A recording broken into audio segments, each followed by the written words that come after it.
to be vertically integrated like that, where we have property management and we're buying bigger and bigger apartments. I mean, we did a 45 unit and a 47 unit this year, and we're about to do a 96 unit. And on that 96 unit, I'm already starting to see the reason some guys will never buy less than 100 units, because you can have a full-time maintenance guy, on site, and a full-time property manager on site. And number one, you get a better level of service, and it's cheaper, more efficient, but also you actually end up paying less. Your network is your net worth. Come listen to some of the most successful people I know share invaluable knowledge, stories, and advice in real estate, business, and beyond. This is Weiss Advice. Whether you want to take your business or personal life to the next level, look no further. Welcome back to another episode of Weiss Advice. I am your host, as always, Yona Weiss, and I am joined today by Lee Yoder. What is going on, my friend? Not much, Yona. Just excited to be here, man. Thanks so much for having me. I'm pleased to have you. I'm so glad we get a chance to catch up again and have you on my podcast. I was a guest on Lee's podcast. He's the host of the Threefold Real Estate Investing podcast, which we're going to get to in a little bit. Love to learn a little bit about the breakdown of what that's all about. And but Lee he's a real estate investor. It's an incredible story, right? Like many people who go into real estate, you don't start off in real estate. You come from a busy career or anything like that, right? And finding what your passion is, following it, and just running with it, which is something you've done, exemplified. So love to, hear a little background of how it was. Like you went from being a physical therapist, right, into now full-time buying apartment buildings. Like where did that switch come in? Yeah. It was totally organic. Not something I'd ever thought of, but basically I was doing home health physical therapy. So driving around, going to mostly older folks' homes, spending some time with them in their homes because they can't get out to an outpatient clinic. And it was a very relaxed job, great flexibility. I got to make my own schedule. So my wife and I are, we're starting our family. And so it was great for the family. But, God just did not create me for a job like that. I was very bored, unfulfilled, just not challenged. And so, I just looking for something more. And the company I was with was looking for a clinical director to come in-house and do more of, kind of the business side of things. So I jumped at that opportunity. They brought me in, wanted me to come in and do that. So that role just kept growing. And pretty soon I'm doing no physical therapy. And I'm, really climbing the corporate ladder. And so kind of moved away. And now, Yona, things like flipped where I'm loving my job. It's very challenging, very exciting, very fulfilling, but very little flexibility, little bandwidth. And now we've got 2 young kids at home, added a second one, and it's not so good for the family, So stayed in that for a couple of years and learned a lot. And there was good in it. I think that's I can definitely see God's hand in all that and why I was there. But my wife and I, just started to think, is this really the path God has for us? Is this really, where we want to go? And then, I think a lot of people that have really tried to climb the corporate ladder and maybe done so successfully, sometimes the goalpost is getting moved and you think it's going to turn and flip and all of a sudden you're going to, make all this money and then you don't. And then it's, no, that's a couple more years away. And so some of that too, but, so getting a little disenchanted, starting to think like maybe God has something different for us. And somebody handed me a real estate book. It was actually a buddy of mine at work. The funny thing is he's my partner now with our apartment syndication business. Yeah, it's neat how God worked that one in. But he handed me a real estate book. Wasn't a very good one, but it kind of got me started down that rabbit hole. I read Rich Dad Poor Dad, kind of had that paradigm shift there where I'm like, okay, maybe there's like this whole different thing, this whole different game to be played that I've never even heard of. No one in my family does. So, the idea that I came up with, and a friend of mine helped me with this. He was in real estate full time. And he said, Lee, I met with him. Hey, I'm thinking maybe I want to get into real estate. How could I get started? How do you get started? He said, well, can you do your job from home? And the answer for me was no at that time. And I like to bring that up because more and more people, the answer is yes. Now from COVID, right? Like kind of one silver lining from COVID, which has kind of been nice for some people. Working from home, which means a lot of times means more flexibility, more control of your schedule, and maybe easier to start a side hustle like real estate. So that was his advice. Well, I said, no, with my current job, I can't do that. That was not an option at all. but I got the gears turned. I said, well, but I could do that if I go back to home health physical therapy, what I was doing before, right? So that job that I had that was unfulfilling, not exciting, not challenging, but gave me lots of time, freedom, control my own schedule. So I said, well, what if I go back to doing that, but then I add real estate as a side hustle? So that was toward the end of 2016 that I made that transition. Took about a, 20% pay cut, but went back to physical therapy and started the real estate side hustle. So I like to tell the story because, again, I think a lot of people can kind of relate to that, of maybe being in the corporate job but then at the same time, like now with COVID, maybe more people from home, maybe more people can start a side hustle or get into real estate however you want to. So that's how I did it. But I think it's amazing because, you talk about how you're just seeing God's hand. You're seeing where your life is meant to go. And not a lot of people even take the time to make those recognitions. Maybe people, don't necessarily that. Many people will call it something else, and that's okay. People don't necessarily recognize it's God's hand. It's the universe kind of guiding them, or whatever you want to call it.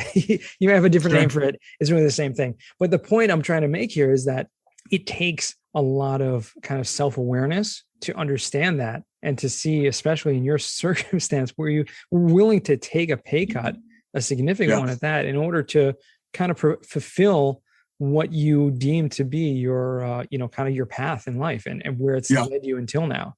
And it would never have happened had you not kind of made that transition. Yeah. It's such a good point, And I mean, my wife is very wise in this area. I'm lucky to have her where, hey, Lee, this job's good and I can see success and I can see you're enjoying, but let's take a step back. Let's think about this. Let's think, is this the life God wants for us? Because to everything you say yes to, you're saying no to something else. Right. And when you say yes to a very busy job, when you say yes to working extra hours, you're saying no to being at home. You're saying no to maybe some other things for me, I just felt like I didn't have capacity for anything else. I was still more fortunate than some. I was home for dinner most nights, tucking the kids in, home in the morning a little bit, and had the weekends off, stuff like that. But at the same time, we wanted even more. And when we really thought about it, we thought we think God has more for us. And hey, but to your point, let's just think about it. Let's explore this a little bit. Maybe there is a different option. And that's why I love to be on your podcast. I love to have, do a podcast myself, because I want to educate more people. Yeah, there actually is a different way. It might not be for everybody, and maybe to varying degrees, but there are other options. There is another option. No other options. So how did you actually get your first start in that side hustle while you were doing that, physical therapy, going back on the road and starting your side hustle? And what was it? Fix and flips? What did you start doing? Yep. Yeah, that's exactly what it was. Like a lot of people would that seemed like a small bite to chew off, at the beginning, and something we could handle, like a nice first step. And we just flipped a single family home. Went well financially. I was saying I had two goals. I wanted to prove to my wife, because this was me selling her on this dream, more so than something she got real excited about at the beginning. So I said, hey, I want to prove to her that real estate makes money. And I also want to prove to her that we can control our time, because that's really what it was about. Well, I only met one of those goals. So we did make money. She thought we were going to lose money. I thought, we actually made more than I thought we were going to make. So that was great. But I wasn't able to control my time, because all of a sudden, you roll around the spring, you want to get it ready for selling season. So I was working a lot and, had the full-time job, obviously. So it was almost like being back in the corporate world. Sure. Yeah. You have a new business. I mean, you really, it turns into a whole new business. So you can lose control of that as well. Yes. And then flipping, we just learned pretty quickly, flipping is not investing. It's real estate. And it was a good way to learn. I wouldn't necessarily do it differently. It was a great way to jump in and learn. So I don't think it's a bad way to get started, but just so people know, it's not investing. It's just a different job. It's just a job in real estate. You do the job, you trade your time for money, and then you got to do it again. So we learned that pretty quickly in that first one. Yeah, and much harder to scale also. Especially people trying to scale, that's a big word, trying to create more wealth and kind of move up. It's hard to do that. Much harder to do. I mean, unless you really create a very solid business and you bring in a lot of team members and a whole thing like that. But again, that's not necessarily everyone's path. There are many, many different paths out there, and obviously follow what you're good at. But I see more and more people that have started out with fix and flips that just transition into a multifamily or into other commercial real estate, because number one, the returns are usually better.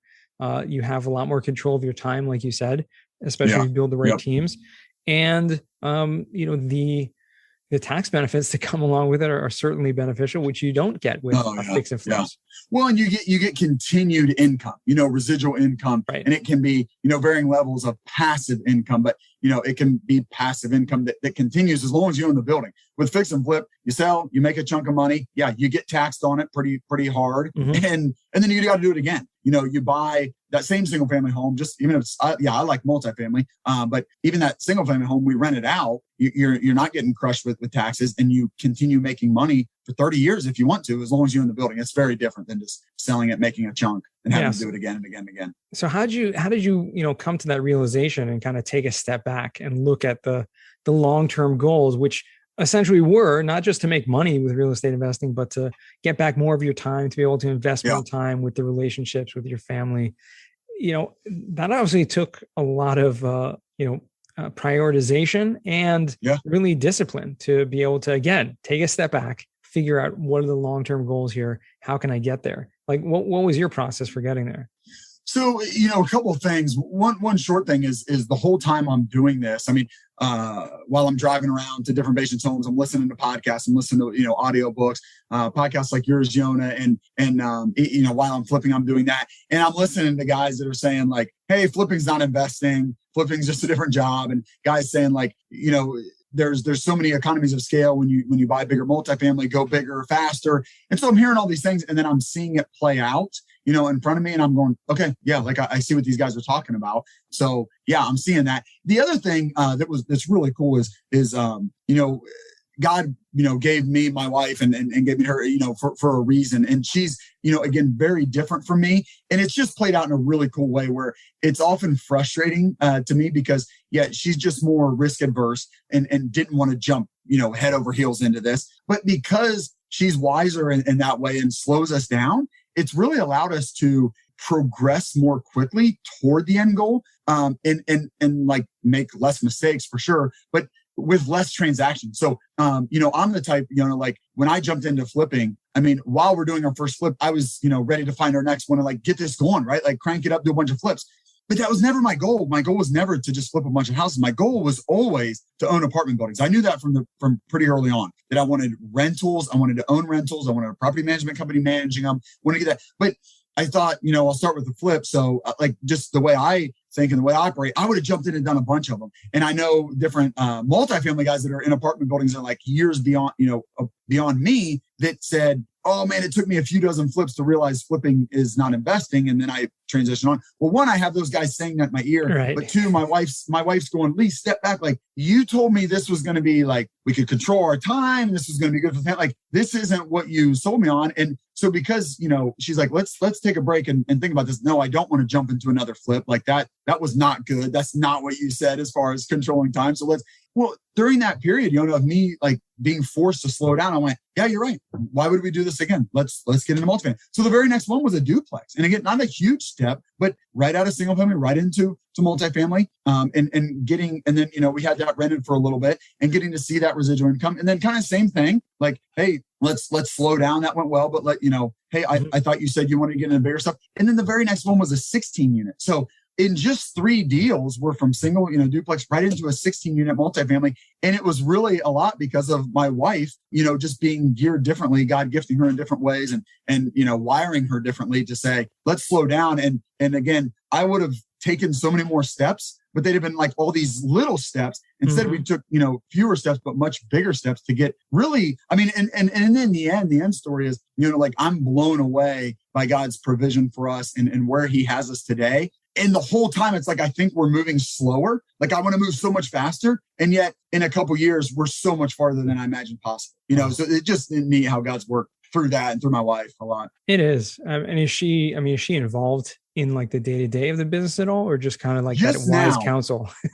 It was always wise counsel and wise counsel for a long time. Just recently now that our kids are more school age, and we do like a hybrid homeschool program, but they're in school all day Tuesday and all day Thursday. And she's a nurse, but not practicing anymore. So now she has all day Tuesday and Thursday. So just now this year, she's really involved in the business. But yeah, all throughout, it's just been, you put it well, wise counsel the whole time. That's incredible. I mean, there's so many lessons to learn from that, but I think the most important one is just listening. Okay. I mean, it takes the discipline to be able to listen and to be able to internalize that. I mean, and actually move with it, because like you said, you have a voice inside of you saying, just go for it, like do more, right? Get out there and push. And where sometimes those won't end up being costly mistakes, or maybe just pulling you back from the ultimate goals, which, like you said, you may have done more things, but you would not have gotten as far necessarily as you are now.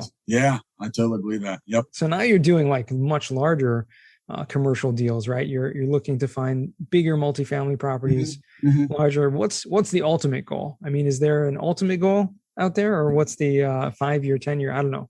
Yeah, I don't necessarily put like a number behind it, but yeah, the ultimate goal is to have, we're becoming more and more integrated with our property management company. So what I love that. I love the direction we're heading there. So it would be to be more, to be vertically integrated like that, where we have property management and we're buying bigger and bigger apartments. I mean, we did a 45 unit and a 47 unit this year, and we're about to do a 96 unit. And on that 96 unit, I'm already starting to see the reason some guys will never buy less than 100 units, because you can have a full-time maintenance guy, on site, and a full-time property manager on site. And number one, you get a better level of service, and it's cheaper, more efficient, but also you actually end up paying less. So the 8 to 10%, when you figure the leasing fees we have to pay on our 45 and 47, we're really paying probably like 10% for property management. On this property, it's going to be closer to like 5 or 6. So we're going to get a better level of property management and pay less. I mean, yeah, who wouldn't take that trade, right? So right. Yeah, so we're starting to see that. So that's where we're headed. I mean, it's just competitive in that space. I mean, there's, you're competing with bigger money. Right. So I still like some things about like the 60 to 80 unit. That range. And so we're still very interested in there, but we're in Dayton, Ohio. And so we're really building our portfolio in Dayton, Ohio. So the next few years, I think, look like just really building up a good portfolio, because, we feel so good about our property management company that we work with. We've got good lenders here. We've got good brokers that are bringing us deals now. And so we're just building our community of investors, because it takes that too to be able to buy these good deals and put them into the good machine that we feel like we've built. So it's really just, fine tuning and building this business that manages these properties very well. Right. Continue to do that, and then partnering with more and more investors so that we can do more of it. 100%. And it is really about those relationships, not only with the team that you're building, but with those investors, because they're putting their trust in you to make sure that you're a good, steward of their their capital. Yep. Exactly. And that's really where people are successful. They're either make it or break it, right? They either kind of show themselves to be, showing the returns that they're promising or projecting, and making it happen. And you're able to scale much faster. I love how you put it there in terms of there are a lot of investors out there, and there are a lot of different ways to do things, but finding what works for you and the niche that you can carve out that's going to make the best for your overall business, that's really what it's all about. Yep. No, you're absolutely right. Yeah. You got to run the business well and find that niche, because I think there's a lot of different ways to do it, but it really comes down to managing the property. I mean, you've got to find a good deal. I mean, if you buy a bad deal, it's going to be hard to make it work, but that's just a small part of it. I mean, that's a couple months of putting that deal together and all that, and then you got to operate it for 5 years, and it's really that makes or break it. So we're feeling good about that. You've got to build that part of it. Awesome. And talk to me a little bit about the Threefold Real Estate Investing. Obviously, that's the company name that you have founded, you've chosen, and it's the name of the podcast that that you put out there, and you have a lot of great guests. I recommend everyone to check that out. We'll put the link to that show in the notes over here. But what's the meaning behind the Threefold? I recall we spoke about it on your podcast, and you definitely touched on it there for the Wise Advice listeners who may not be familiar. Yeah, absolutely. So the name, just the name Threefold, comes from the book of Ecclesiastes, one of my favorites in the Old Testament. It says, though a man might prevail against one who is alone, two will withstand him. A threefold cord is not quickly broken. So standing alone, you're going to fall. You have a partner with you, you got a much better chance. But three together, is really strong. And people say all the time, multifamily investing, apartment investing is a team sport. Totally agree. For us, putting that team together, the extra piece for us is the eternal piece, and feeling like we're led by God. So not all of our investors, agree with that, and that's fine. But they know for us, there's a little bit more to it. And a lot of people, a lot of apartment syndicators, that don't have the same faith, share a faith like you and I, for large degree do, they think the same way. But for us, it's like, these apartment buildings and building wealth for us and our investors, there's a higher calling to it. There's something we can, do with that capital. God may bless us with these financial benefits, but we can bless others with it. And then we see the apartment buildings and repositioning them and providing a nice place as something we're called to do. And maybe to a little bit higher level than we have to in order to get good returns. We want to do it even a little bit better. So that's kind of threefold. I guess, to break it down, the three strands would be us, here, our company, our investors, and then God would be that third one that we feel like we're partnered with. So that's where threefold comes from in the name. And then, yeah, like our company's kind of built on top of that. The podcast is built on top of that. The podcast, that I do, that you were gracious enough to come on to, Yona, I bring on investors, specifically in the multifamily space, and we talk about that. So it's definitely, real estate focused, but then we like to focus on our faith and family. Not everybody that comes on, has faith, but if they do, we dig into that. And then most people want to talk about their family. And the reason we do that, is because, as you've kind of alluded to, getting into apartment syndication, whether you're doing it actively or passively, usually it's about making some extra capital and building your wealth. But why are you doing that? It's usually because, I want more time freedom. Usually that time freedom is spending time with those that you love, your family. And for a lot of people, there's a faith aspect to that, whether I want to spend more time serving with my church, serving others, going on mission trips, donating to those, doing those things, things like that. So that's what the podcast focuses on is, hey, how's your real estate doing? Teach us something on that. But then is it translating to a better life with your faith and family? Because if not, then I don't want to do that. Right. But for most it is. So, yeah. Yeah. For most, the amazing thing is there are so many different ways, so many different opportunities, especially, one thing that you mentioned about kind of building the communities, like giving back, not only from the capital that you're, being blessed with, but in the communities that you're acquiring and repositioning and really making it a better place for those tenants. There are a lot of ways to even create communities within those places. We've had a few guests on the Weiss Advice podcast. We've talked about this on different levels, where you can, by you're being basically the steward to them, right? There's a lot of bad raps out there, people kind of slumlords and things like that. And you can provide a safe place for people to live, a comfortable place for people to call their home, and to make it a place that the tenants who live there can even feel a part of a community among themselves. And I think that's a kind of unique opportunity that multifamily investors have more than any other type of real estate investment, because real estate investment is a business for sure, any type. But here you're actually providing a home for people, and you're providing a space to create a community. And there's so many ways to do that. And it's just fascinating to see how many different people choose to kind of use that gift that they've been given, really, to go in this space and to be that provider and make a difference in people's lives. Yeah, I love it. Well said. Yeah, I totally agree with you. It's the exciting part. It is. It's incredible. And obviously the way you can give back, and most people, I think I would agree that we're in this for a higher purpose, right? We're in it to be involved, not just in creating wealth, creating long-term wealth, but like you said, for our families, for be able to spend more time to have a greater purpose on this world. I mean, we're not just here to make money and die. I mean, that's unfortunately, and fill our casket with it, right? That's not going to, you're not going to take it with you, right? You're not going to take any of it with you. Nope. As the great wise King Solomon said right there in the book of Ecclesiastes. Exactly. Right? Yeah. He really gets into that a lot in Ecclesiastes. Yeah, that's really the main theme. So I'd love to transition now to what we call the final four. So these are 4 questions that we ask all our guests.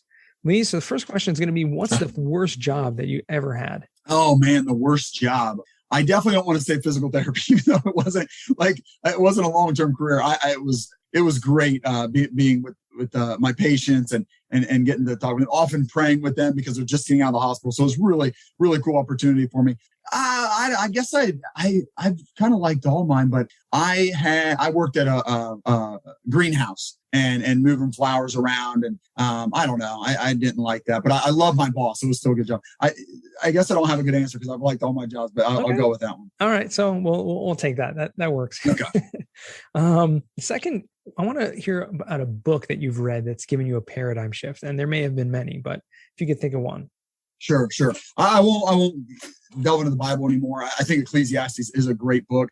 We've kind of hit on it here. I mean, it just, you're talking about King Solomon, that, maybe the wealthiest man of all time, and just a time of peace and how success. And he kind of gets to the end of his life and he's realizing, like you say, I can't take any of this with you. And none of it really matters either, so that's a great one. One that meant a lot to my wife and I, it's not necessarily spiritual, but it has a lot of those undertones. It's called The Road Back to You. And it's, I don't know if you've ever heard of it. It's called the Enneagram. And it's just another one of these ways that you can kind of characterize people, like the way different people are. So there's 9 different types of people, according to this book, according to the Enneagram. So you're either numbered 1 through 9, and I'm a number 7, my wife's a number 6. And what it does for you, that's really neat is, I think it's great for couples, because it not only teaches you about yourself, like a lot of those do, like, oh, wow, that's why I operate this way. That's why I think this way. But then, you learn a lot about your spouse. Like, right. Okay, that's why my spouse is crazy in that way. And they think I'm crazy, okay, she's not crazy. Like it really, for us, and again, because we're, Christ followers and we think along that way all the time. It's like, okay, that God made her that way.